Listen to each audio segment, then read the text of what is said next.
여기 앞에 불을 좀 꺼주시기 바랍니다.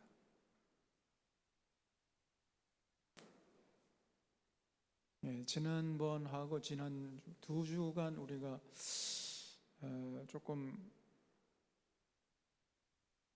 그 노트북을 가지고 PPT를 보면서 하려고 했는데 잘 안 됐는데 오늘은 쫙 됐죠?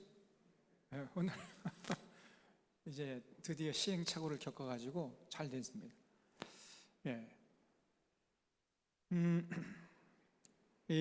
이제 6장에서 우리가 지난주에 살펴본 것처럼 온 세상의 죄가 가득 차게 되니까 이제 하나님이 드디어 참다 못해가지고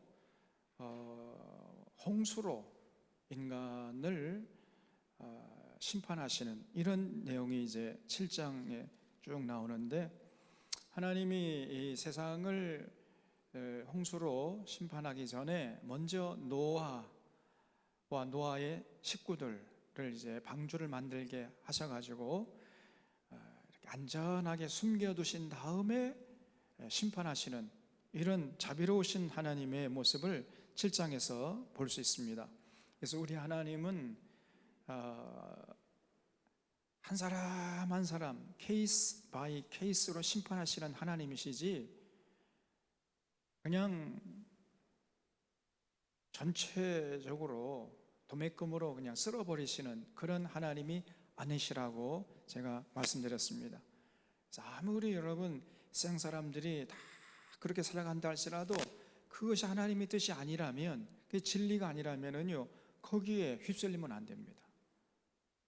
조금 신앙에 절개가 있어야 돼요. 그래서 우리에게 정말 중요한 것은 이것이 하나님의 뜻이냐 아니냐, 이것이 중요한 것이고요. 그 외에는 어떤 것도 중요하지 않습니다. 하나님의 뜻이라면 받드는 것이고, 하나님의 뜻이 아니라면 받들지 않는 것이고, 하나님의 뜻이라면은 목에 칼이 들어와도 그걸 지켜내려고 하는 것이고, 하나님의 뜻이 아니라면은 억만금이 생긴다 할지라도 거부해야 된단 말이죠. 그렇게 살아가려고 하는 자들을 우리가 믿는 자들이다, 그렇게 얘기하는 것이죠. 그래서 이 7장에 보면 이제 하나님께서 노아를 방주에 들어가게 하시는데, 노아의 식구들하고 그리고 각종 모든 이 생명체들을 또 노아의 방주로 이렇게 들어가게 하시는 것을 보게 됩니다. 여기 7장 1절에 보면 여호와께서 노아에게 이르시되 노아 내 온 집은 방주로 들어가라. 이 세대에서 내가 내 앞에 의로움을 내가 받음이니라 그랬죠. 아무나 이런 혜택을 주신 게 아니고요, 노아의 의로움을 받기 때문에 이런 하나님이 은혜를 베푸신다는 거예요. 너는 모든 정결한 짐승을 암소 7씩, 부정한 것은 암소 2씩을 내게로 데려오며 공중의 새도 암소 7씩을 데려와 그 씨를 온 지면에 유전하게 하라. 생명을 보존하게 하라 그랬죠. 내가 지금부터 7일이면 40주야를 땅에 비를 내려 내가 지은 모든 생물을 지면에서 쓸어버리리라. 참 놀라운 얘기입니다. 일주일을 하나님이 이제 주셨어요. 그동안에 모든 생명들을 노아의 방주로 이렇게 들어가게 해서 만반의 준비를 하라는 거죠. 노아가 여호와께서 자기의 명령한 대로 다 준행했습니다. 노아가 땅에 있을 때 노아가 600세에 이제 홍수가 시작된 거예요. 노아는 아들들과 아내와 며느리들과 함께 홍수를 피하여 방주에 들어갔고, 정결한 짐승과 부정한 짐승과 새와 땅에 기는 모든 것은 하나님이 노아에게 명하신 대로 암소 2씩 노아에게 나와 방주로 들어갔으며 7일 후에 홍수가 땅에 덮이니 노아가 600세 되던 해, 그걸 줄쳐보십시오. 노아가 나이가 600세 되던 해에 둘째 달 곧 그달 11의 날이라. 그날에 큰 기품의 샘들이 터지며 하늘의 창문들이 열려 40주야를 비가 땅에 쏟아졌다 그랬죠. 거기 큰 기품의 샘들이 터지며 하늘의 창문들이 열려서 40일 동안 주야로 비가 내렸단 말이죠. 주야로. 우리가 여름에 한 2, 3일 정도 주야로 비가 오면 어떻게 됩니까? 홍수가 나잖아요. 근데 여기는 40일 동안 그렇게 비가 그냥 주룩주룩 양동이로 그냥 하늘에서 물을 퍼붓는 것처럼 비가 왔으니, 그러니 뭐 상상해 보십시오. 어마어마한 비가 땅에 쏟아진 겁니다. 그래서 여기 24절 보면 물이 150일 땅에 넘쳤더라 그랬어요. 그러니까 하늘에서 40일 동안 밤낮 가리지 않고 비가 와가지고 온 세상의 땅이 그냥 물이 넘쳤단 말이죠. 그런데 150일 동안이나 이렇게 그 홍수가 났다는 거죠. 그래서 여기 보시면은 노아가 600세 되던 해에 큰 기품의 샘들이 터지고, 그리고 하늘의 창문이 열렸죠. 궁창 위의 물과 궁창 아래 물, 하늘에 있는 물들이 전부 땅에 쏟아진 겁니다. 40일 동안 그냥 밤낮을 가리지 않고 비가 와가지고요 150일 동안 땅에 넘실거렸단 말이죠. 근데 여기 놀랍게도요, 이 무드셀라라는 말을 우리가 주목해야 되는데, 무드셀라를 소개하는 게 5장에 나오죠. 5장 여기 25절에 보면 무드셀라는 187세에 라멕을 낳았고, 라멕을 낳은 후 782년을 지내며 자녀를 낳았으며 그는 999세를 살고 죽었더라 그랬죠. 놀랍게도 이 노아가 600세 된 해에 홍수가 났죠.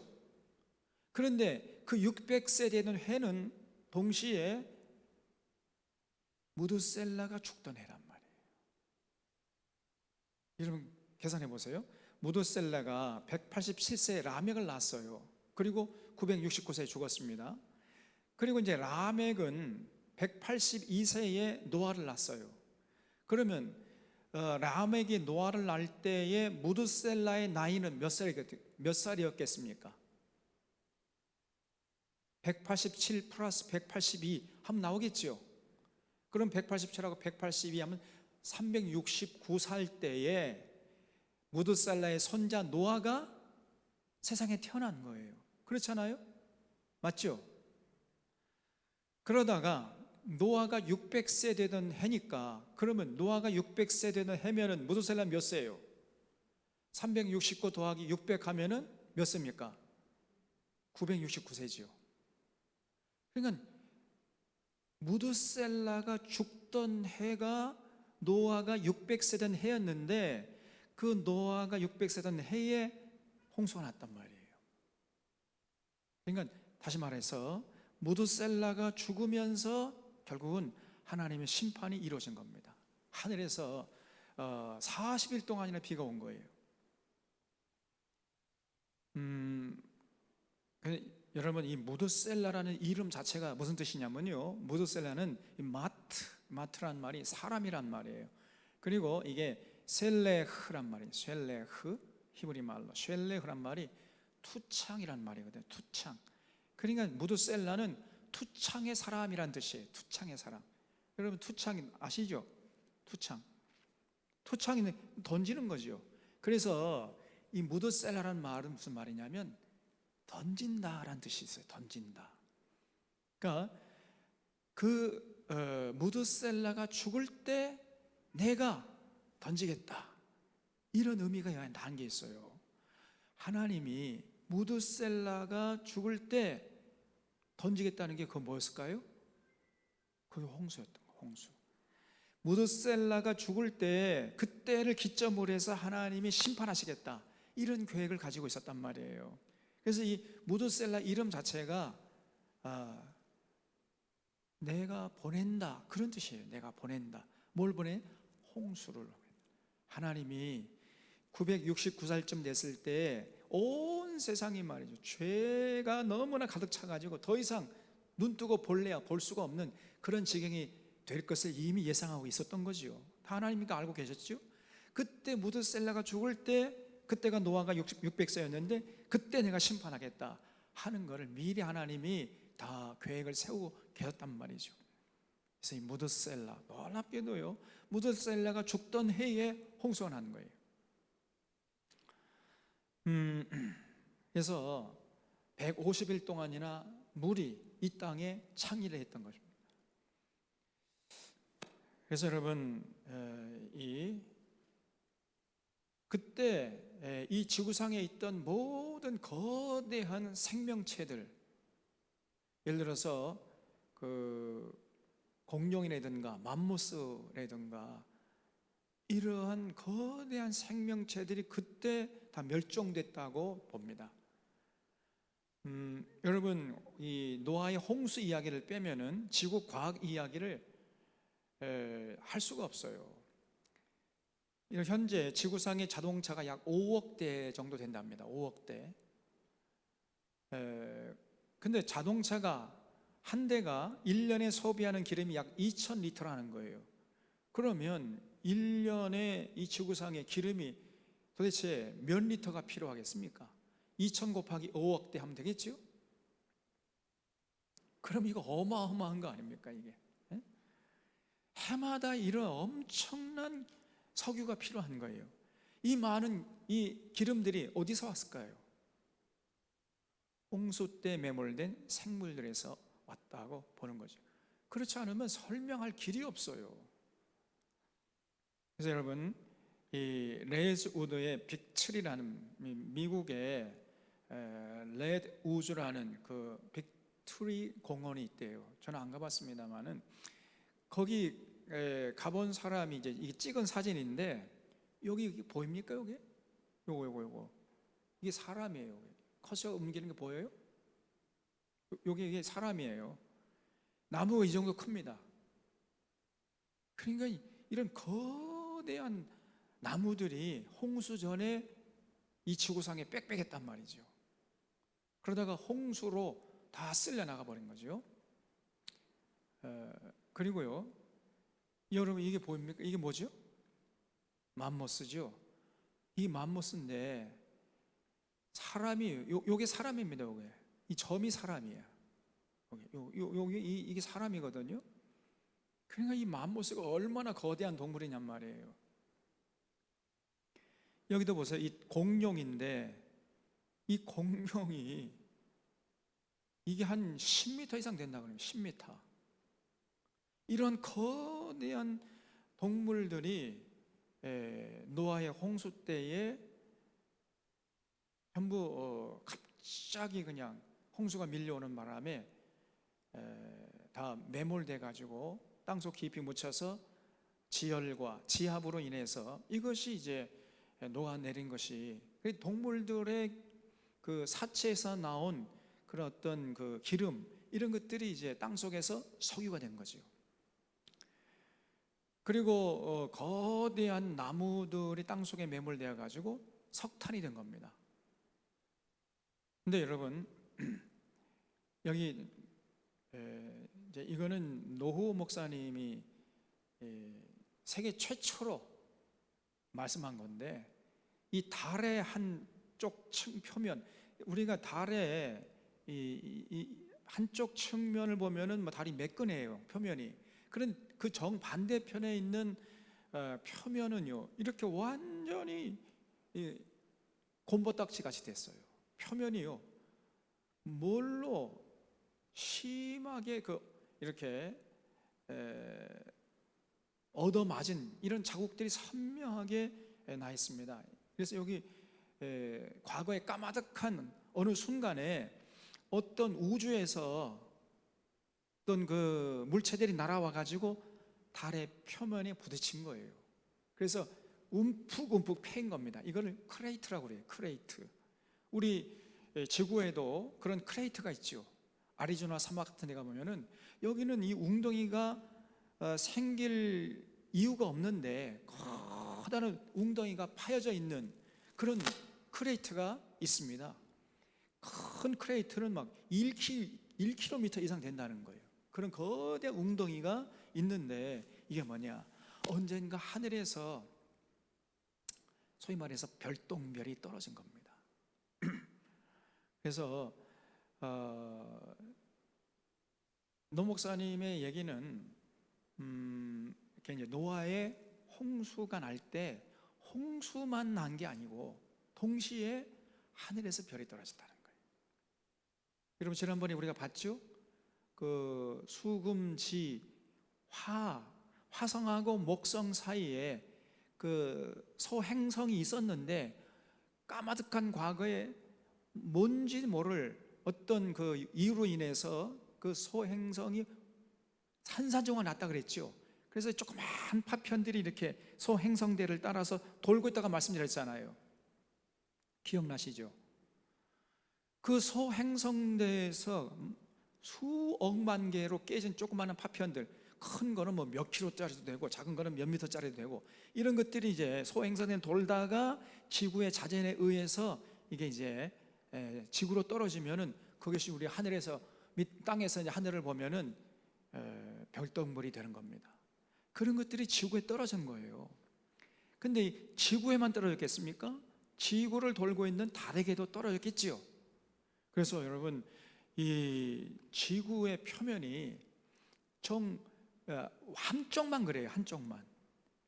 그 반대편에는 매끈한데 이쪽만 유독 과거에 까마득한, 옛날에 말이죠, 순간입니다. 순간적으로 엄청난 어떤 파편들이 와가지고 부딪혔던 흔적이 지금도 남아있단 말이에요. 그때 지구에도 이러한 그 파편들이, 그 별똥별, 소행성대에서 떨어진 것들이 지구와 달에 동시에 이렇게 떨어질 것이다, 이렇게 봐요. 그러니까 여러분, 비가 뭐 하늘에서 막 40주야를 내리고, 막 비가 막 엄청나게 많이 내려가가지고 넘실대리고 있는데, 그때 또 하늘에서 여러분 거대한 운석들이 떨어져 봐요. 그러면은 어떻게 되겠습니까? 물이 이렇게 찰랑이 있는데 거대한 운석이 떨어지면 어떻게 되죠? 거대한 뭐가 생겨요? 파도가 생길 거 아니에요. 거대한 파도를 우리가 쓰나미라고 그러죠. 그 쓰나미가 몰려와가지고, 우리가 지난번에 2011년에 저 일본의 동북부의 후쿠시마에 거대한 파도가 몰려와가지고 일본에 자랑하는 핵발전소 4대가 터져버렸잖아요. 그거는 태평양 한가운데에서 약간의 지진이 났을 뿐입니다. 약간의 지진이 나가 살짝 하나님을 흔들어 버렸는데, 그게 거대한 파도가 돼가지고 일본 동북부는 그냥 쓸어버렸잖아요. 그런데 하늘에서 셀 수도 없는 그런 운석들이 떨어져 봐요. 동시다발적으로. 그러니까 이 지구가 그때 거대한 어떤 그 우주적인 어떤 격변이 일어났다고 보는 겁니다. 그때 맘모스나 공룡, 이런 거대한 동물들이 다 멸종. 이런 인류학자들이 전부 다 인정하는 거예요. 어느 순간에 이 맘모스나 거대한 이런 공룡들이 한순간에 다 멸망해버렸다 하는 것은 뭐 인류학자들이 다 인정하는데, 근데 왜 멸망했는가 하는 것에 대해서는 뭐 학자들마다 다 의견이 분분합니다만은, 우리가 성경을 근거로 하고 또 이 달의 표면을 근거해서 유추해 보면은, 노아의 홍수 때 노아의 홍수만 있었던 게 아니라, 이건 노 목사님 주장입니다. 노아의 홍수만 있었던 게 아니라 그때 지구에, 달의 표면에 이렇게 수많은 이 운석이 떨어진 것처럼 지구에도 떨어질 것이다. 그러니까 이 거대한 동물들이 이제 그런 파도에 휩쓸리고 막 땅에 지진 나고 그랬을 거 아닙니까? 그때 다 멸종했을 것이다, 이렇게 보고, 그 죽었던 그 동물들의 시체가 땅속에 파묻혀서 기름이 된 것이고, 나무들이, 거대한 나무들이 파묻혀 가지고 석탄이 된 것, 이렇게 설명할 수 있다는 거예요.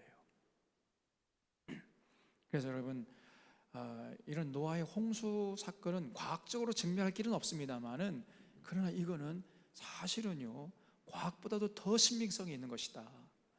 우리가 이걸 과학으로 증명이 안 돼도 우리가 믿어야 되긴 하지만은, 그래, 이건 분명한 과학적인 역사적인 사실이라고 봐도 틀림이 없단 말이죠. 그래서 이 노아의 홍수 사건, 이거는요, 하나님의 분노였습니다. 그 하나님께서 이제 이 세상을 아름답게 창조했는데,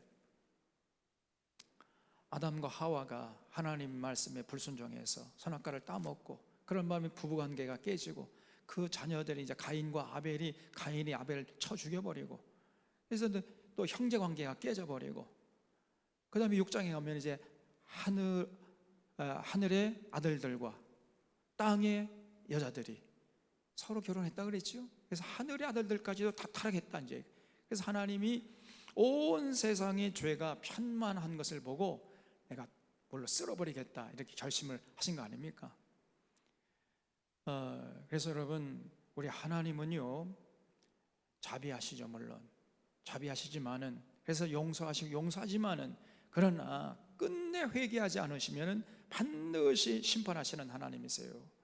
이런 하나님의 모습은 이제 요한계시록까지 끊임없이 반복되고 있습니다. 끊임없이 반복돼요. 그래서 우리는 죄를 무서워하고 멀리해야 됩니다.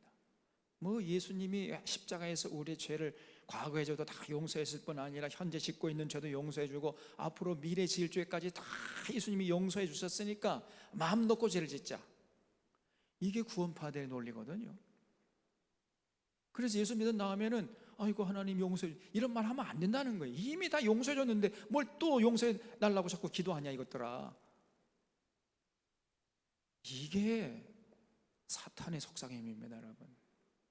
그래서 어떤 죄도 상관없다는 거, 어떤 죄를 지어도 상관없다. 왜냐? 예수님이 다 십자가에서 우리 다 용서해 주셨고 용서해 줄 테니까. 이거는 사람이 아니죠. 성경은 절대 그렇게 가르치지 않습니다. 우리가 예수님의 이름으로 이제 죄사함 받고 구원 받았으면은 더 이상 죄를 짓지 않도록 노력을 해야 된단 말이에요. 그것이 성경의 가르침이지. 그래서 세상에 나가서 이제 구별되게 살아가도록 그것이 거룩한 것이다 이렇게 가르치는 것이지. 뭐 예수님이 죄를 다 용서해 주실 테니까 마음 놓고 죄를 져라. 죄가 많은 곳에 은혜도 많다. 그러면서 이거는 아주 간 마귀의 속담이란 말이에요. 절대 여러분 그렇게 생각하면 안 됩니다. 죄는 여전히 우리가 무서워하고 두려워하고 멀리해야 돼요. 죄는요 하나님과의 관계뿐 아니라 사람과의 관계와 모든 피조 세계와의 관계를 파괴하고 그리고 고통스럽게 만들어요. 일단 죄를 짓잖아요. 관계가 원만하지 못합니다.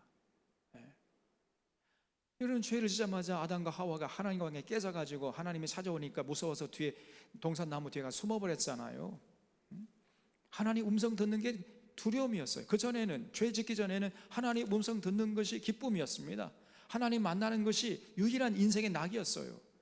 그런데 죄를 짓자마자 하나님 만나는 것이 그렇게 두려워진 거예요.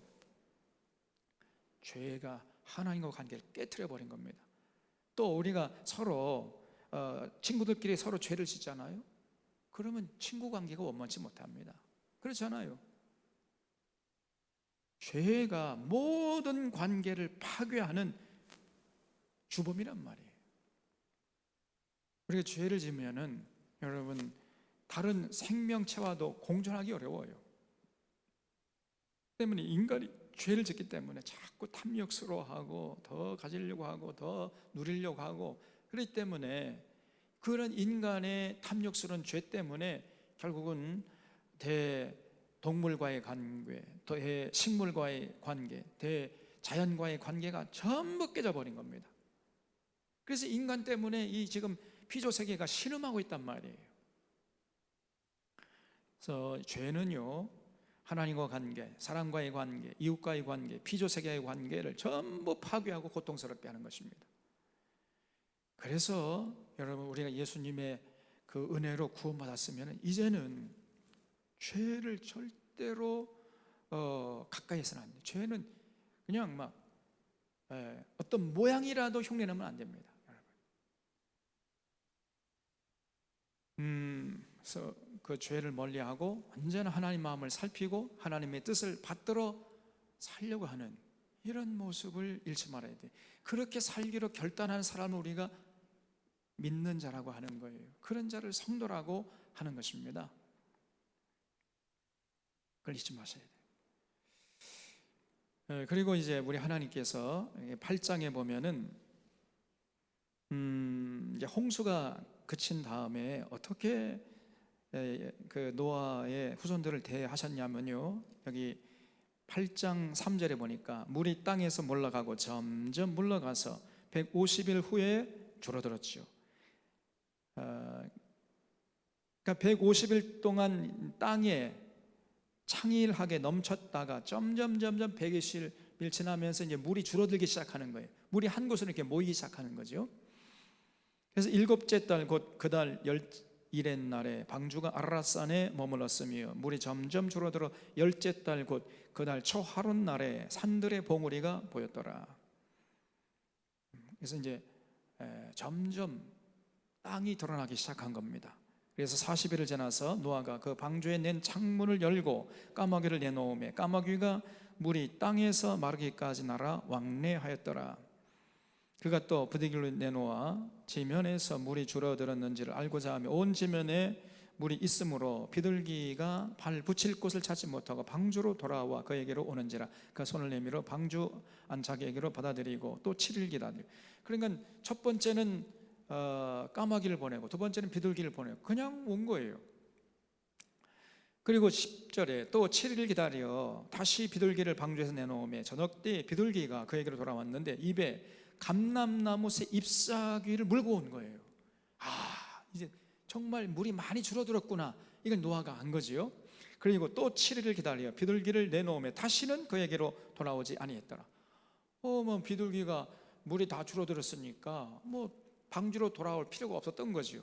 비둘기가 안 돌아온 걸 보고 이제 홍수가 끝났구나 하는 걸 노아가 이제 깨닫게 된 겁니다. 그래서 13절에 601년, 그러니까 노아 나이가 601년째 되는 첫째 달 곧 그 달 초하룻 날에 땅 위에서 물이 거친지라.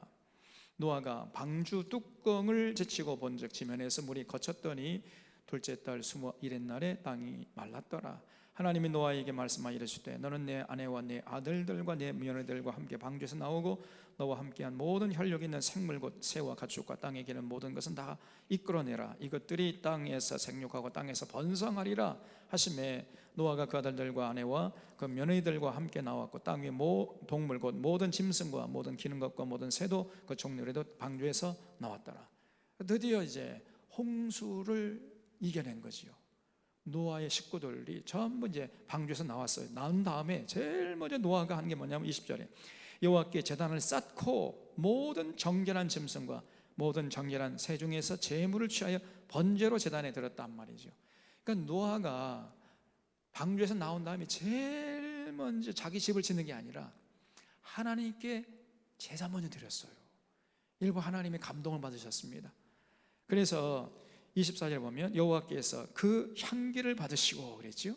하나님이 너무 그냥 감동을 받으신 거예요. 향기를 받으셨습니다. 그리고 그 중심에 이르실 때, 그러면서 하나님이 이제 다짐을 했어요. 내가 다시는 사람으로 말미암아 땅을 저주하지 아니하리니 이는 사람의 마음이 계획하는 바가 어려서부터 악함이라. 내가 전에 행한 것 같이 모든 생물을 다시 멸하지 아니할 것이다 그랬어요. 그런데 그러니까 하나님이 이제 절대 내가 땅을 저주하지 않겠다, 굳게 결심을 하신 겁니다. 그런데 22절 보면요, 그 다음 말, 요 말이 중요해요. 땅이 있을 동안에는 심음과 거둠과 추위와 더위와 여름과 겨울과 밤과 낮이 쉬지 아니하리라 그랬어요. 거기 줄 쳐보십시오. 22절에.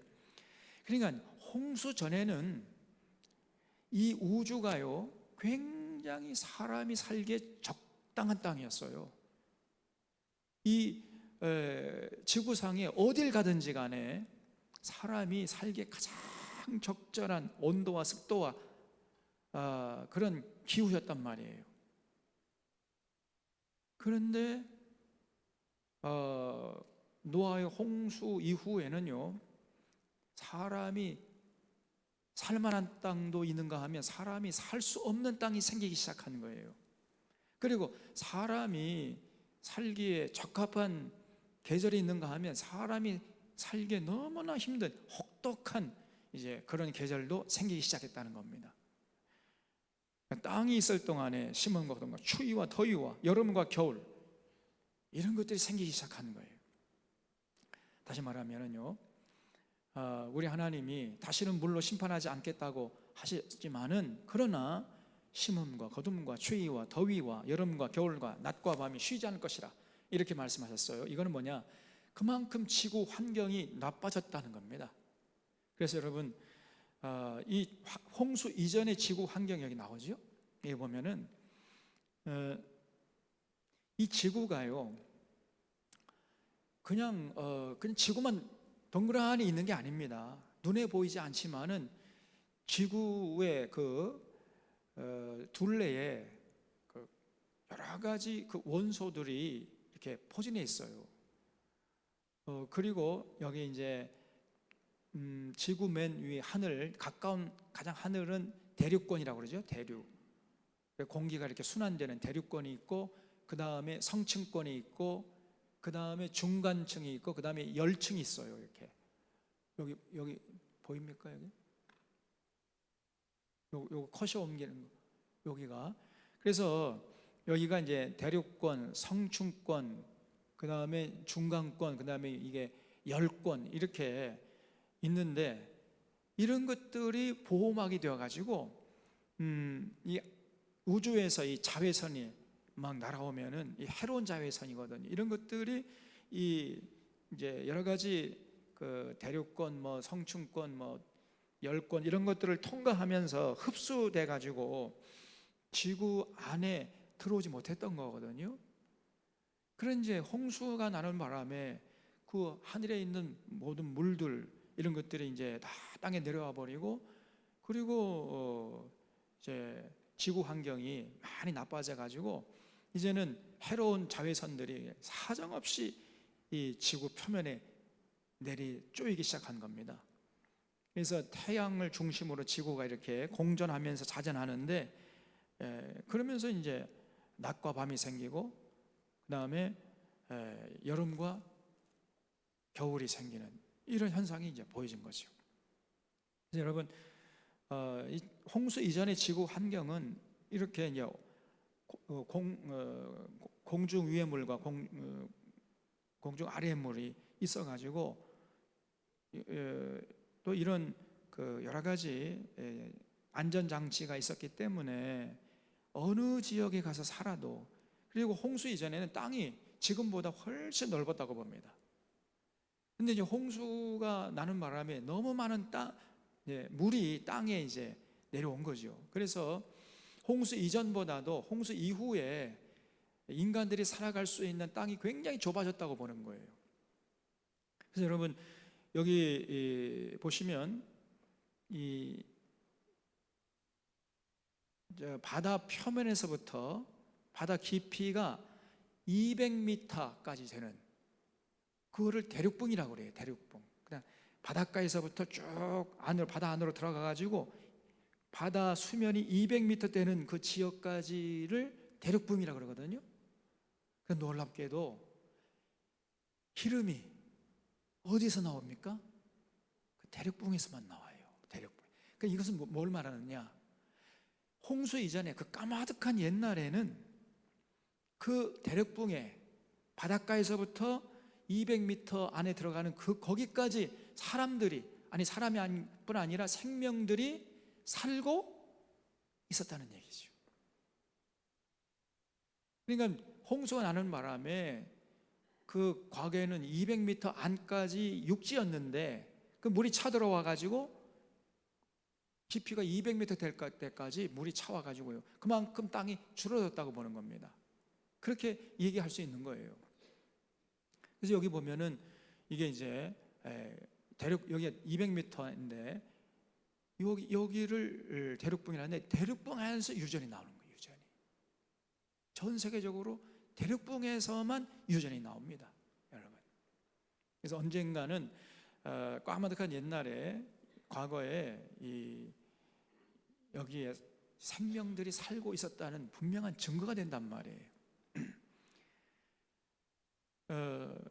그리고 홍수 이전과 홍수 이후의 수명을 비교해 보면요, 놀랍게도 급격하게 인간의 수명이 줄어듭니다.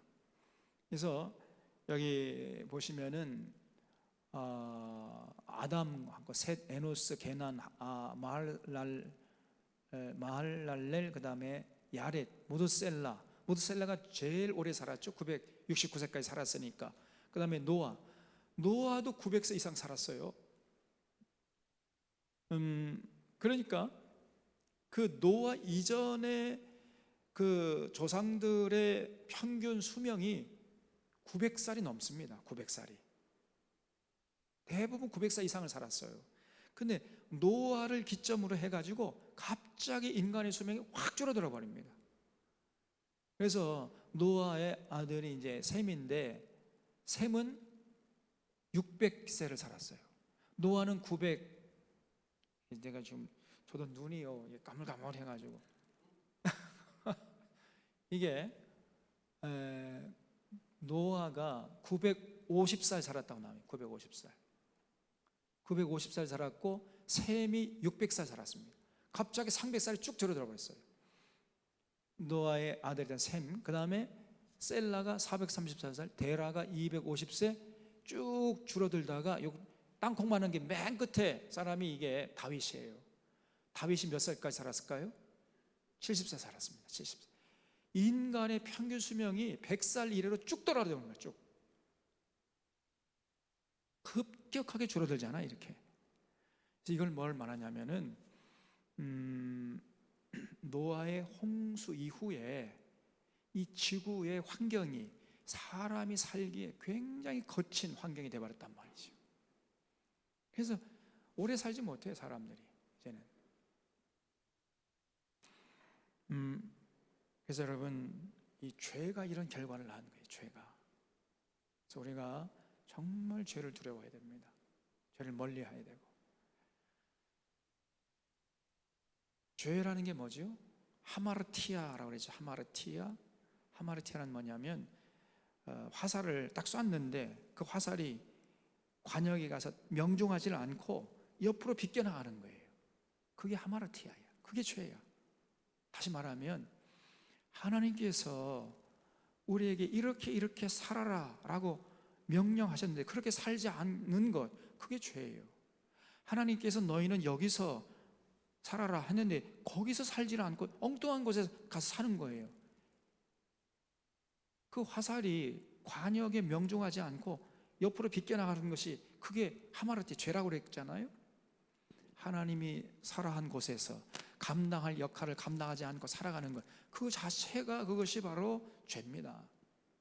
하나님이 아버지신데 하나님을 아버지라고 느끼지도 못하고 고백하지도 않고 하나님들 제 팽개쳐버리고 제 멋대로 제 속에 오른 대로 살아가는, 그것이 죄예요. 여러분, 우리가 이제 예수 믿었으면은 다시는 그런 죄를 범하면 안 돼. 하나님 아버지로 고백하면서 우리가 일주일에 한 번씩 나와서 하나님 앞에 찬양하고 경배 예배하고, 그런 다음에 그런 시간들을 통해서 깨닫게 된 하나님의 뜻을 마음판에 새기고 6일 동안 삶의 현장에 나가서 하나님이 살아한 곳에서 하나님이 감당하는 역할을 감당하면서 살아야 됩니다. 그런 삶을 우리가 믿음의 사람, 그게 진짜 믿음이에요. 그렇지 않고 살아가는 것은, 그거는 어긋난 거 아닙니까? 화살이 관역을 명중하지 못한 거잖아요. 엉뚱한 곳에서 헤매고 있다면 그 자체가 죄란 말이에요. 우리는 절대 이제 그런 죄를 범하면 안 돼. 그런 죄된 모습으로 살아가면 하나님이 분노하시고, 그런 사람들의 수가 대세를 이루면 하나님이 이제 쓸어버립니다. 하나님 뜻대로 살아가는 자들을 안전한 곳에 이렇게 숨겨두신 다음에 이 우주를 심판하신단 말이에요. 그런 하나님이십니다, 우리 하나님이. 자, 그래서 하나님께서 이제 노아의 그 제사를 아주 기쁨으로 받으신 다음에 다시 노아하고 언약을 맺었어요. 근데 이 노아와 맺은 언약이 아담과 하와에게 명령한 그 언약하고요 똑같습니다. 놀랍게도 똑같아요. 9장 보세요. 9장 1절에 하나님이 노아와 그 아들들에게 복을 주시며 그들에게 이르시되 생육하고 번성하여 땅에 충만하라 그랬죠. 창세기 1장 28절 똑같죠. 생육 번성 충만하라, 생육하고 번성하고 충만하라. 이 하나님의 명령을 다시 한번 반복하세요. 우리 하나님의 명령은요, 어제나 오늘이나 내일이나 변하지 않습니다. 그래서 생육 번성 충만하라 그랬어요. 그런 다음에 생육 번성 충만하기 위해서는 창세기 1장 29절에서는 곡식 과일 채소를 먹으라 그랬는데, 여기서는요 육식도 하나님 허락하세요. 2절 보세요. 땅의 모든 짐승과 공중의 모든 새와 땅에 기는 모든 것과 바다의 모든 물고기가 너희를 두려워하며 너희를 무서워하리니 이것들은 너희 손에 붙였음이니라. 모든 산 동물은 너희의 먹을 것이 될지라 그랬죠. 다시 말하면 육식도 하나님이 허락하신 거예요. 채소같이 내가 이것을 다 너희에게 주노라. 그러나 고기를 그 생명되는 피째는 먹지 말 것이니라. 내가 반드시 너희의 피 곧 너희의 생명의 피를 찾으리니 짐승이면 그 짐승에게서 사람이나 사람의 형제면 그에게서 그 생명을 찾으리라 그랬어요. 그래서 고기를 먹되 절대로 그 고기의 피까지도 함께 먹어서는 안 된다는 겁니다. 피를 다 빼고 먹으래요. 여러분, 큰일 났어요. 유대인들은 진짜 이렇게 합니다. 절대로요, 유대인들은 고기를, 이 사람들은 돼지고기는 절대 안 먹고 이제 쇠고기 양고기 그런 건 먹는데, 쇠고기 양고기 먹을 때 절대 피와 함께 먹질 않아요. 반드시 피를 다 뺍니다. 어떻게 빼는가? 물속에 담가놔요, 오랫동안. 그러면 이제 고기가 물속에 있으면서 이제 피를 다 뱉어내죠. 그런 다음에 그 피가 다 빠진 고기를 요리해서 먹는 거예요. 이렇게 하나님의 명령대로 하려고 합니다, 유대인들이. 근데 여러분 어떻게 되십니까? 피째 먹어야 된다 그래요. 피째.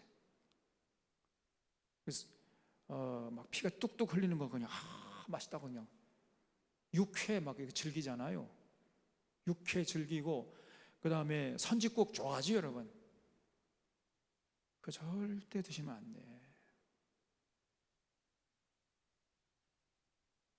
그리고 아주 고기 자체를, 여러분 하나님이 물론 고기 먹어도 된다고 허락하시지만은 이게 하나님이 기쁨으로 먹으라고 했을까요? 아니면 마지못해서 먹으라고 했을까요? 마지못해서. 너희들이 참 먹을 것이 없으면은, 왜냐하면 홍수가 다 나가지고 뭐 다 쓸어버렸는데 뭐 곡식과일 채소가 당장에 나지 않습니다. 1년도 있어야 할 거 아니에요. 그러니까 비상수단으로 그 위기 순간에 잠깐 먹으라고 한 거예요. 위기 순간에. 그러자면 굶어 죽을 수밖에 없잖아요. 그래서 영원토록 이렇게 고기 먹어라, 그렇게 보기도 힘들어요. 이게 잠깐 동안 먹을 것이 없으니까 너의 손에 붙인 그 동물들 고기를 먹되, 그러나 절대로 피째는 먹지 말아라. 다시 말하면 조심해서 먹으라는 거예요. 조심해서. 하나님이 육식하지 않았으면 좋겠어요. 근데 먹을 게 없으니까 너희들 육식을 할 수밖에 없는 상황이니까 육식은 해도 좋지만은, 그러나 육식할 때는 정말 조심해야 된다, 그렇게 명령하신 겁니다. 그러니까 마지못해서 허락하신 거예요. 이게 기쁨으로 하는 게 아닙니다. 이거를 잊지 마셔야 돼요, 우리 하나님께서. 그래서 생육 번성 땅에 충만하려면 건강해야 되잖아요. 건강하려면 사실은 곡식과일 채소를 먹어야 되거든요. 그런데 당장 먹을 것이 없으니까, 그래 그러면 육식도 허락한다마는, 그러나 절대로 함부로 먹으면 안 되고 조심해서 먹어라. 피는 다 빼고 먹으라는 거예요. 피. 여러분, 이 피 속에 그 무서운 그 미생물들이 들을 수 있어요. 어떤 사람들 보면은 봄에 그냥 뭐 사슴피 먹으러 조용히 갔다 와요. 집사 장로인데 그게 정력이 좋대. 사슴 여기 목에다 여기 이 동맥, 이 정맥 여기다가 빨대를 꼭 빨아먹는다니까. 이 사람들이 이게 사람입니까? 이게 흡혈귀지. 그러니까 좋다는 거예요, 그냥. 이 사슴 농장이 바로 사슴 피를 파는 겁니다, 여러분. 그런 소주잔 한 잔으로 굉장히 비싸요. 그 사슴 피를 이렇게 받아 먹어. 그 피가 확 흥건히면서 좋다고 그러고. 그게 흡혈귀입니다, 그게. 절대 그런 짓 하지 마야 돼요. 그런 사람은 정말 잔인한 사람 아닙니까? 벌써 어떻게 산 동물이 빨대를 꼽아놓고 빨아먹습니까? 그게 흡혈귀 자기가.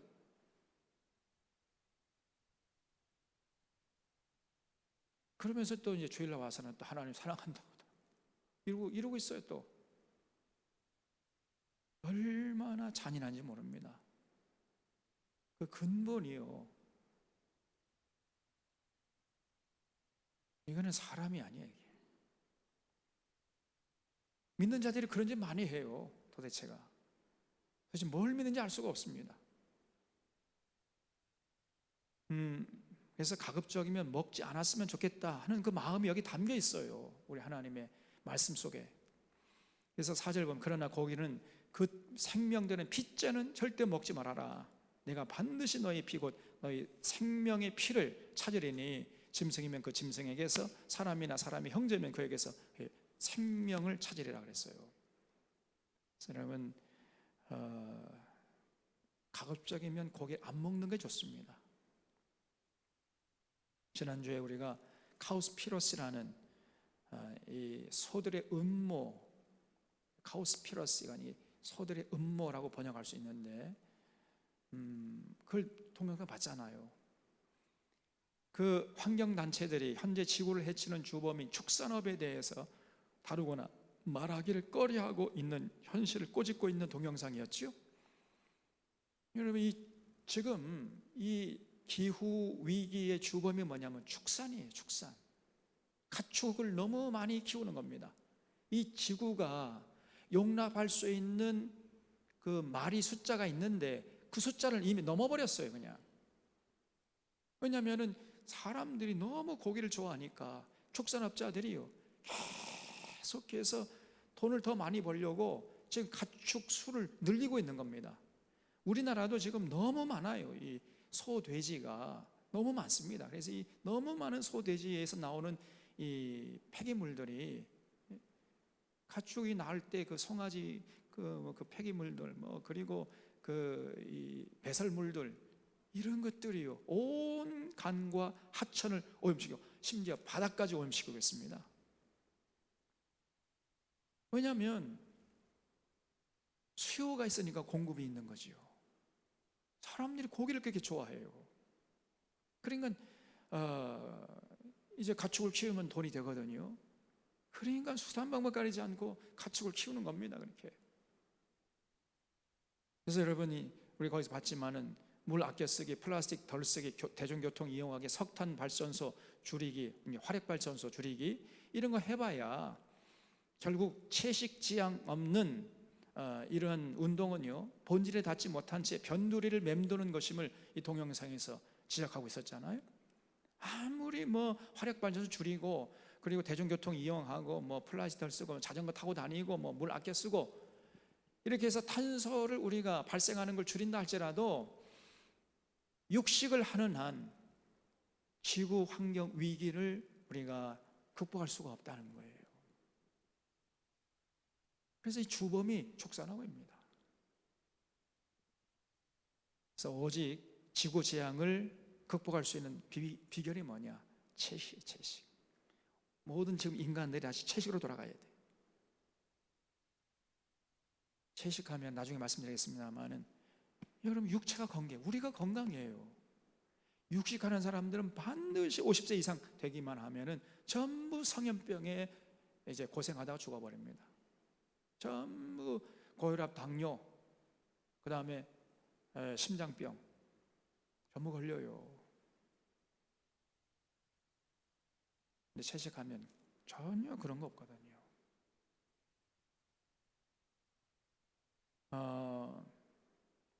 그리고 채식하는 것이 환경 보존에도 앞장서게 되는 겁니다. 여러분, 이 육식 때문에 우리가 동영상 봤잖아요. 예? 지금 이 지구에 있는 수많은 산림들이 훼손되고 있고 사라지고 있습니다. 그래서 대기 중 이산화탄소와 온실가스 농도가 350 ppm이 넘어서면은 이제 심각한 기후 위기가 벌어지는데 이미 400 ppm을 넘었다는 거예요. 지금 이산화탄소의 온실가스 농도가 지금 지구상의 농도가 400 ppm을 지금 넘었다는 거예요. 그러니까 각종 기후 이상이 벌어지고 있는 겁니다. 그래서 지구가 2도 상승하면 지구는 더 이상 안전하지 않다고 그래요. 해수면이 상승하게 되고, 그리고 한 국가가 통째로 물에 잠기고, 그다음에 어느 지역은 가뭄이 들고 어느 지역은 막 홍수가 들고, 그래서 식량 위기가 발생하는 겁니다. 이런 위기의 주범이 육식이죠. 인간의 육식을 만족시키기 위해서 가축을 너무 많이 키우고 있고, 그 가축에서 발생하는 메탄가스가 모든 교통수단의 배기가스보다도 훨씬 많다는 거예요. 그래서 빨리 그 가축 수를 줄여야 됩니다. 근데 도대체 어떻게 줄일 수 있는가? 딱 한 가지밖에 없어요. 수요를 줄인 수밖에 없습니다.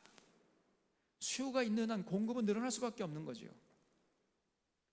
여러분들이 육식함으로 해서 결국은 지구 환경 파괴에 지금 앞장서고 있는 거예요. 그걸 아셔야 돼.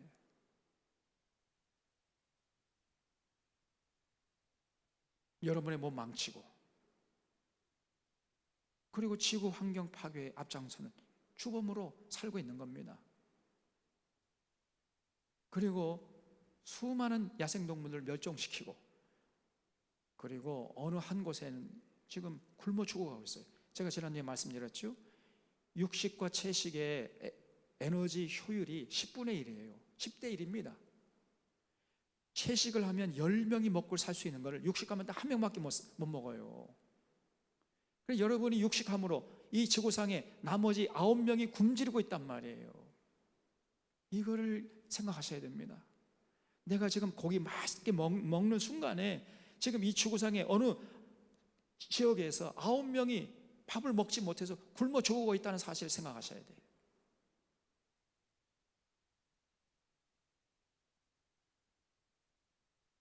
그래도 고기 먹으시렵니까? 그래서 기후 변화의 주범은 화석연료가 아니고 축산업입니다. 축산업은 지구 온난화의 주범일 뿐 아니라 막대한 자원을 소모하여서 지구 환경을 심각하게 파괴하고 있다는 것을 우리가 봤지요, 동영상에서. 가축을 기르는데 미국에서만 128조 리터의 물을 소모한다는 거예요. 128조 리터. 물을 아낀다고 아무리 우리가 샤워를 안 하고 해도 그냥 조금 물 쓰고, 저는 집에서 이제 샤워해도 마음대로 못 한다니까. 그냥 우리 아내가 와가지고 얼마나 잔소리해야 되는지, 그냥 물 좀 아껴 막 냅둬 좀. 그래도 안 돼. 물을 아끼라는 거예요. 이제 야, 아내가 그래도 생각이 건전하다 그래. 한편 생각하면서도 이까지 거 아껴봤자 육식하면 어떻게 되는 거예요? 사모님, 육식하면 안 됩니다.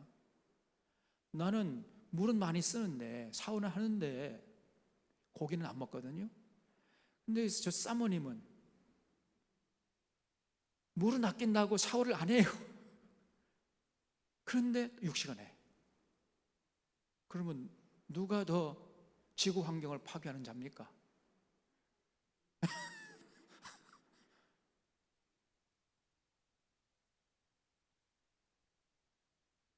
한번 따져보자고요. 근데 저희 어머니가 며느리야 안 먹겠다고 해도 억지로 먹여라 막 이러고 아들 목사가 건강하지 않으면 어떻게 목회하겠니? 그러니까 네가 옆에서 자꾸 고기 먹어야 된다고 그러고 고기 먹여라. 이렇게 우리 어머님이 그랬어요. 그러니까 이제 며느리가 이제 어머니의 명령을 받들겠습니다. 그러고 이제 또 그러는 거죠. 그래서 여러분, 우리가 세뇌되어 있어요. 고기를 먹어야만 건강을 유지할 수 있다, 이렇게 세뇌되어 있다니까. 그렇지 않습니다. 채식만 해도 얼마든지 우리 건강을 유지할 수 있단 말이에요. 예? 그래서 만약에 여러분, 아무리 샤워를 안 하고 뭐 해도, 빨리 한다 해도, 그래서 물을 절약해도 햄버거를 먹잖아요. 그러면 햄버거 먹는 순간에 2달치 샤워를 하는 셈이라는 거예요. 그거 나왔었죠. 햄버거 이 하나 조그만 거 만들려면은 여러분이 2달치 하는 그 샤워할 때 쓰는 물이 필요하다는 거예요.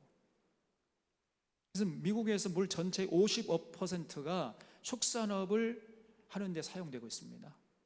축산업은 이산화질소의 65%를 배출하는데 이산화탄소보다 지구온난화 미치는 영향이 296배나 더 크다는 거예요. 그래서 지구 변화의 51%가 축산업 책임이라는 겁니다. 그래서 여러분, 축산업을 줄여야 됩니다.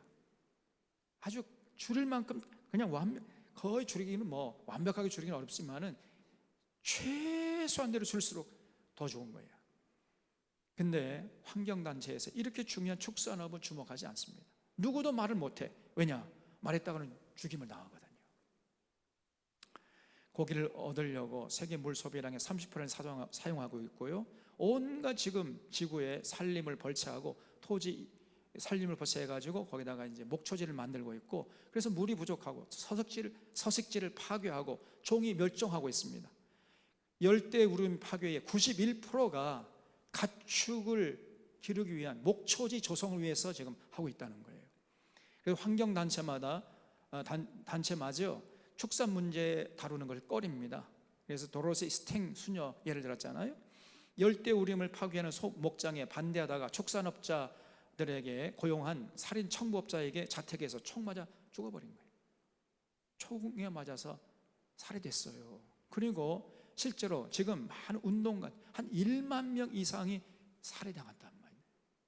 축산을 반대하다가 죽임을 당했어요. 그러니까 환경단체가요, 두렵기도 하고, 또 환경단체가 지원하는 또 달콤한 이게 이제 사탕이 있거든요.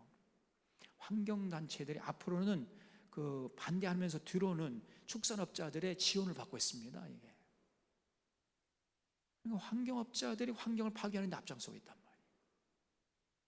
여러분, 이 포스코도 보면요, 환경단체들 많잖아요. 막 반대하면은 이제 포스코에서 이제 그 사람들 달래려고 이렇게 또 지원을 해줘. 그러면 또 가만히 있어요. 그 포스코에서 지원하는 것은 먹고 사는 거예요, 이것들이. 진짜 환경을 걱정하는 게 아닙니다.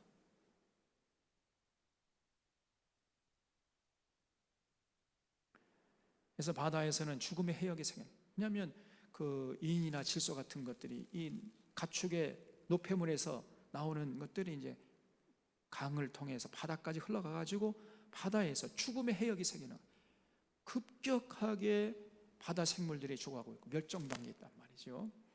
열대 우림은 1초마다 축구장 크기 하나만큼이 사라지고 있다고 그랬어요. 그래서 지속 가능한 어업이나 지속 가능한 축산업은 불가능합니다. 그렇다면은 반드시 우리가 채식을 해야 되는데, 채식만 해도 건강할 수 있는가? 예스. 마지막에 나왔죠. 얼마든지 채식만 해도 건강하다. 여러분, 제가 벌써 육식 안 먹은 지 한 10년 이상 넘었습니다. 제가 노 목사님 만나고 그때부터 채식 안 했거든요. 그전에 제가 광양 와가지고요, 가는 곳마다 그냥 고기 대접하는 거예요, 그냥. 그래가지고 그때 제가 굉장히 몸이 안 좋았어요. 근데 그때부터 제가, 아, 그렇구나, 이거는 내 건강을 위한 것이다 하지만 하나님의 명령이구나, 이게. 그걸 깨닫고요, 그냥 딱 끊어버렸습니다. 그때부터. 제가 시간마다 광고했잖아요. 기억나십니까? 여러분, 저는 절대 고기 안 먹어도 되니까 고기 준비하지 마십시오. 신방할 때마다 제가 얘기했어요. 사람들이 제 처음에 농담인 줄 알았어요. 아이고, 목사님이 우리 수고 덜어주려고 저런가 보다. 진담이었거든요. 채식만 해도요, 제가 지금 건강하잖아요. 건강합니다. 근데 그때 고기를 너무 많이 먹어가지고 지금 제가 조금 이 혈관에 이 노폐물이 많이 쌓였어 지금. 그때 고기 많이 먹은 거예요. 그래서 여러분, 채식만이 자기를 살리는 것이고 지구를 살린단 말이에요. 육체도 건강할 뿐 아니라 환경 보호에도 앞장설 수가 있고, 무엇보다도 창조 질서에 해당하는 하나님의 명령입니다. 이걸 기억하셔야 돼요. 여러분, 육식한다는 하나님의 명령 지금 거역하는 거예요. 하나님의 창조 질서를 깨트리는 주범이란 말이에요. 그걸 하셔야 돼. 끊임없이 TV에서, 언론 방송에서 육식하지 않으면 건강 유지할 수 없다고 자꾸 세뇌시켜요. 그걸 이겨내셔야 됩니다. 저희 어머니가 저희 가면은요, 얘야 고기 먹어야 된다, 고기 먹어라, 그래야 건강하다, 끊임없이 말씀하시거든요. 근데 이제 아무리 말씀을 드려도 아니에요 어머니, 채식만 해도 괜찮아요. 아니다, 고기 먹어야 된다, 나이가 들수록 고기를 먹어야 된다. 그러고 그럼 어떻게 해? 그래서 저희 어머니 밥상에는 고기를 꼭 드려야 돼. 그런데 거기에 여러분 많은 사람들이 세뇌돼 있어요. 이 현대인들의, 그래서 육식업자들의 농간에 놀아나고 있는 겁니다. 여러분, 절대 그런 그 광고가 홍수의 물결처럼 이렇게 다가와도 거기 휘둘리면 안 돼요. 그리고 이제 세 번째로는 이제 하나님이 다시는 홍수로 멸하지 않겠다는 언약의 증거로 무지개를 주셨어요. 거기 보세요. 여기 11절에 내가 너희와 언약을 세우리니 다시는 모든 생물을 홍수로 멸하지 아니할 것이라, 땅을 멸할 홍수가 다시 있지 아니하리라 하시면서 13절에 내가 내 무지개를 구름 속에 두었나니 이것이 나와 세상 사이의 언약의 증거니라. 그렇죠? 무지개를 구름 속에 뒀다는 거예요. 그래서 이 무지개를 볼 때 하나님이 다시는 물로 심판하지 않겠다는 약속을 상기시키겠다는 거예요. 15절에 보면은 여기 14절에 내가 구름으로 땅을 덮을 때에 무지개가 구름 속에 나타나면 내가 나와 너희와 및 육체를 가진 모든 생물 사이에 내 언약을 기억하리니 다시는 물이 모든 육체를 멸하는 홍수가 되지 아니할지라. 그렇죠? 무지개가 구름 사이에 있으리니 내가 보고 나 하나님과 모든 육체를 가진 땅의 모든 생물 사이에 영원한 언약을 기억하리라 그랬어요. 그래서 여러분, 하나님이 이제 무지개를 두고 언약을 하셨어요. 무지개를 보면서 다시는 내가 물로 땅을 심판하지 않겠다 이렇게 약속을 하셨는데, 왜 하나님은 해필이면은 무지개를 두고 이렇게 언약을 하셨을까? 그 이유가 뭘까? 여러분, 무지개는 몇 가지 색깔이 있습니까? 빨주, 노초, 파남보, 그죠? 빨주, 노초, 파남보가 이렇게 명료한 자기 색깔을 띌 때, 각자 7가지 색깔이 자기 정체성을 분명히 할 때 이것이 잘 조화를 이뤄가지고 아름다운 무지개가 피어나잖아요. 바로 그것입니다, 여러분. 그래서 하나님 사랑하고 이웃은 물론이고 모든 피조세계와 같이 사랑하면서 더불어 살라. 각 사람의 개성을 다 존중해 주면서도 그 개성들이 모아가지고 총체적으로 하나의 아름다움을 만들어낼 수 있는 그러한 삶을 지향을 하는 겁니다. 여러분 보세요. 이렇게 얼마나 이게 무지개가 아름답습니까? 빨주, 노초, 파남보 이렇게 돼 있죠? 빨주, 노초, 파남보. 이 무지개 색깔을 보면서 하나님이 그렇구나, 내가 이 세상을 물로 심판하지 않겠다고 약속했지, 다시 기억을 되새김질 하시겠다는 거예요. 그래서 여러분, 우리가 이렇게 남자나 여자나 뭐 종이나 자유자나 높은 자나 낮은 자나 부자나 가난한 자나 백인이나 흑인이나 황인이나 할 것 없이 가리지 말고 전부 다 서로 도와가면서 평화롭게 살아가라는 뜻이 여기 담겨 있어요.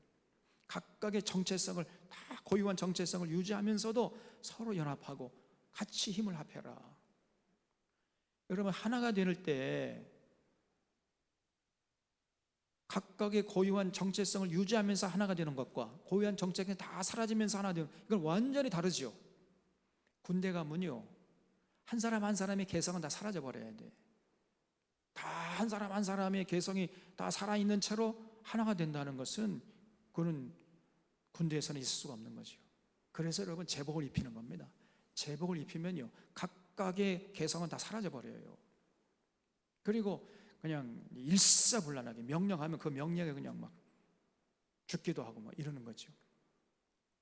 우리 하나님은 그런 거 원치 않습니다. 각 한 사람 한 사람 개개인의 고유성과 정체성, 개성을 다 인정하는 차원에서, 그런 차원에서 또 함께 힘을 합해가지고 완전체를 이루라는 거예요. 그것이 하나님의 뜻입니다. 그래서 서양 문명, 동양 문명, 그 다음에 저 아프리카 문명, 각각의 고유한 문명을 다 유지한 채로 또 합해서 풍성한 또 공동체를 이루라. 이게 하나님의 뜻이에요. 더불어 살라는 게, 더불어. 그런 의미로 무지개를 하나님이 주신 겁니다. 그러니까 너희들이 이걸 볼 때, 이렇게 무지개처럼 각각의 고유한 개성을 유지하면서 또 총체적으로 하나 되는 아름다움을 누릴 수 있는 이런 세상을 만들어야겠다. 늘 그거를 상기하라는 겁니다. 이걸 여러분 잊지 마셔야 돼요. 그래서 이 다음 시간에, 이제 다음 주 수요 예배 때는 제가 여러분, 설 연휴잖아요. 설 연휴는 설 연휴니까, 그렇다고 해서 또 수요 예배 안 드릴 수가 없고, 그래가지고 제가 그때는 이제 서울에 있을 거거든요. 카카오 TV를 가지고 온라인으로 하겠습니다. 온라인. 그러니까 수요 예배, 다음 주 수요 예배는 안 나와도 돼요. 반주 우리 문 집사님 안 나와도 돼요. 그래서 제가 서울에서 카카오 TV 그 팝플레이어 가지고 이렇게 하려고 합니다. 그래서 다음 주에 굉장히 중요한 얘기를 하려고 그래요. 총균세 그 책을 가지고 지난번에 독서 토론했잖아요. 그때 우리가 깨닫는 바가 너무 많았습니다. 이 총균세는 반드시 읽으셔야 된다 그랬잖아요. 그 얘기를 제가 다음 주에 말씀드릴게요. 여러분, 이 유럽 문명과 아시아 문명, 또 아프리카 문명, 저 아메리카 문명이 있었는데 거대한 문명이죠. 그런데 결국은 최종적으로 어느 문명이 이 지구를 지배하게 됐습니까? 어느 문명이죠? 유럽 문명이잖아요. 유럽 문명. 근데 유럽 문명이 왜 이 지구를 제패하게 되는가? 그 원인이 뭐냐? 총균세 때문이라는 거예요. 총균세. 그러면 유럽 사람들이 총균세를 가진 근본적인 원인이 뭐냐? 유럽 사람들이 흔히 저 사람들은 유럽, 서양 사람들은 종자가 좋아서, 인종이 우월했기 때문에 우월한 문명을 만들어가지고 전 지구를 제패했다. 이렇게 많은 사람들이 생각하죠? Never, no, nine. 절대 그게 아니라는 거예요. 그 책을 읽어보면요, 그게 분명히 드러납니다. 여러분, 저 서양 사람이나 동양 사람이나 흑인들이나 인종, 누가 우월하고 누가 열등하고 그런 거 없어요. 다 똑같아요. 인간은. 거기에 대해서 좀 다음 시간에 더 자세히 말씀드리겠는데, 그래서 어쨌든 모든 인종들이 더불어 평화롭게 살아가는 거예요. 각각 고유한 정체성을 유지하면서, 고유한 문명을 유지하면서도 평화롭게 살아가라. 그런 뜻으로 하나님이 무지개를 주신 거예요. 그걸 잊지 마셔야 돼요. 그래서 우리가 비 온 다음에 무지개를 보면 하나님의 뜻이 여기 있구나. 더불어 살아야 되구나. 그런 언제나 잊지 마셔야 돼요. 사랑하는 사랑의 교우들이 바로 그러한 하나님의 뜻을 잘 받들어서 이 땅에 사는 날 동안까지 정말 더불어 사는데 앞장서서 하나님께 영광 돌리고 하나님 주시는 모든 복을 누리면서 권세 있게 살아가는 귀한 인생 다 되시기를 바랍니다. 기도하겠습니다.